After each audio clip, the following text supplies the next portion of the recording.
38 বছর বয়সী লিওনেল মেসির যে ফুটবল খেলা দেখলাম, মেসির কি মনে হলো যে এখন তার বয়স 38? তার যে রিসিভ, তার যে ফিনিশিং, তার যে বল পাস, সে যেভাবে গোল করলেন, এটা কি মনে হলো কোনোভাবেই যে তার বয়স 38? আসলে আর্জেন্টিনা বিশ্বকাপ জিতুক আর না জিতুক, আমি চাই যে মেসি এই বিশ্বকাপটা রাঙিয়ে রাখুক, প্রত্যেকটা ম্যাচে তার পা থেকে যেন গোল আসে। ব্রাজিল বলেন এবং বিভিন্ন জার্মানি এবং পর্তুগাল, স্পেনের সমর্থক আছে, সাপোর্টার আছে, সবাই কিন্তু মেসির সাপোর্ট করে, মেসির ফুটবল খেলা দেখে, কেউ ওপেনে কেউ গোপনে। যাই হোক, আর্জেন্টিনা শেষ পর্যন্ত 3-0 গোলে জয়লাভ করলেন এবং মেসি কিন্তু ফুল ম্যাচ খেলেন নাই, হাফ টাইমের পরেই 74 মিনিটে হয়তো বা উঠে গেছেন। আজকে কিন্তু মেসির একটি বিশেষ দিন।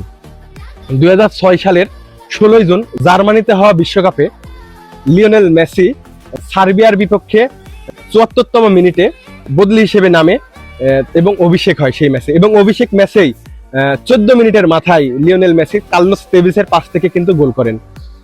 আজকের এই দিনটা কিন্তু মেসি হ্যাটট্রিক করলেন এবং অবশ্যই সেই দিনের কথা তিনি মনে করলেন। তখন যারা ফুটবল খেলা দেখছিলেন, আমরা অনেক ছোট ছিলাম, অবশ্যই আপনাদের মনে আছে, মেসি অবশ্যই এই দিনটা আজকে রাঙিয়ে রাখলেন। এবং আমি চাইবো হয়তোবা মেসির শেষ বিশ্বকাপ, মেসি এরকম করে প্রত্যেকটা ম্যাচেই গোল পাক এবং ম্যাচ রাঙিয়ে রাখুক। সকলকে ধন্যবাদ। আসসালামু আলাইকুম।